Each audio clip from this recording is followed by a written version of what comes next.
Bom dia, amada Igreja, graça e paz, mais uma devocional. E hoje nós vamos ler Marcos, capítulo 6, versículos de 45 a 52. Jesus anda por sobre o mar.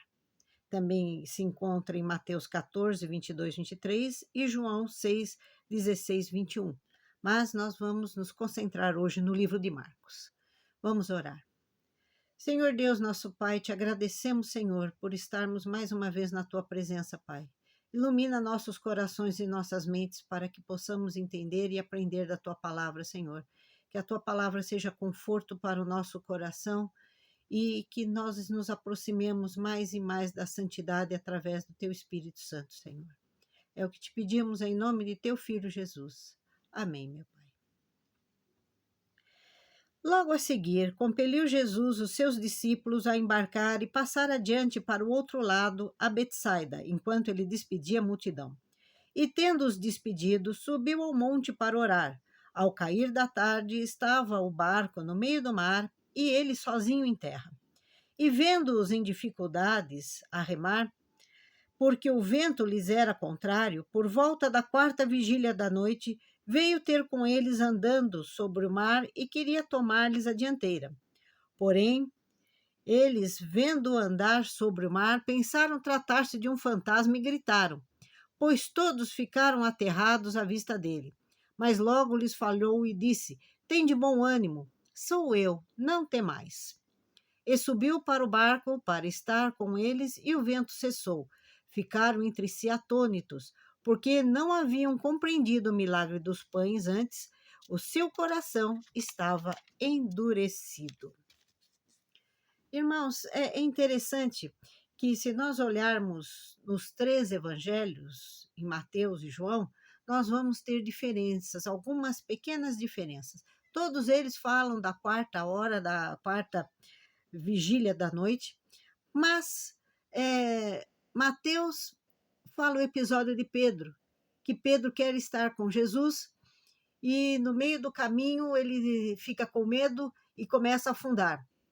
João, ele já fala que depois que eles ficaram aterrorizados, Jesus diz, tende bom ânimo, trouxeram Jesus a bordo e todos estavam felizes, porque Jesus estava a bordo e o vento cessou.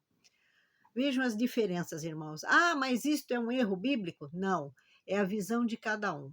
É como fazer uma perícia ou fazer uma cariação de alguma coisa que você chama várias testemunhas, cada uma delas vai dar um detalhe do que aconteceu, porque cada pessoa tem a sua maneira de ver. E aqui, por que eu escolhi aqui? Porque ele fala uma coisa muito interessante, Marcos. Quer dizer, Marcos ele fala a visão de Pedro, porque ele escreve o livro aos pés de Pedro. O Evangelho de Marcos é o relato de Pedro. Então vamos lá, versículo 52. Porque não haviam compreendido o milagre dos pães, antes o seu coração estava endurecido. O que acontece? O episódio anterior foi logo depois da primeira multiplicação dos pães, de pães e peixes. E aqui tem um detalhe muito importante. Eles não entenderam o que aconteceu. De acordo com Marcos, não houve um entendimento do que havia acontecido. O que foi esse grande milagre? E Jesus andando sobre as águas? Ora, isto comprova o quê? Que Jesus é Deus, que Jesus era o Filho de Deus, realmente. E eles ainda não tinham entendido isso, apesar de ver vários milagres de Jesus. Jesus não era só um profeta. Jesus é o Filho de Deus. É Deus pisando na terra. Nós vamos ter em Êxodo Deus acompanhando o povo, em que Deus está na terra junto com o povo. Aqui nós vamos, Jesus, Deus, está conosco, nos acompanhando novamente. E nós estamos com os corações endurecidos, e nós estamos com os nossos olhos cegos e fechados. Assim como Saulo teve os olhos tampados, teve que depois falar com Ananias. Nós ainda estamos com o nosso coração endurecido. Quantos milagres o Senhor fez na nossa vida e faz? Só o fato de nós estarmos aqui, nós acordarmos, levantarmos de manhã, abrirmos os olhos, já é uma bênção de Deus. E o nosso coração às vezes está endurecido. Nós dizemos, o Senhor, por que isso aconteceu comigo, Senhor? Por quê? Por que, Senhor? Deus tem os seus propósitos. Cabe a nós descobrirmos o propósito de Deus na nossa vida. E como nós temos que descobrir isso?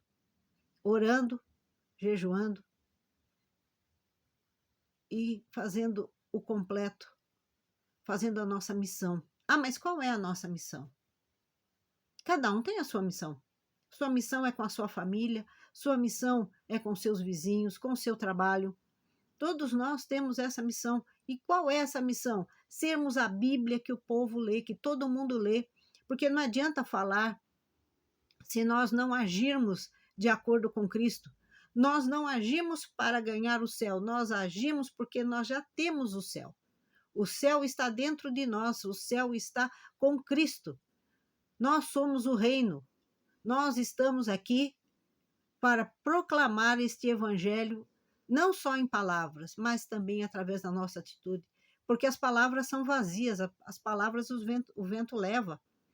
Mas as pessoas veem o nosso comportamento, veem como nós somos. Isto é que é o importante. Tudo é importante, sem dúvida. Mas não adianta a gente falar e fazer outra coisa.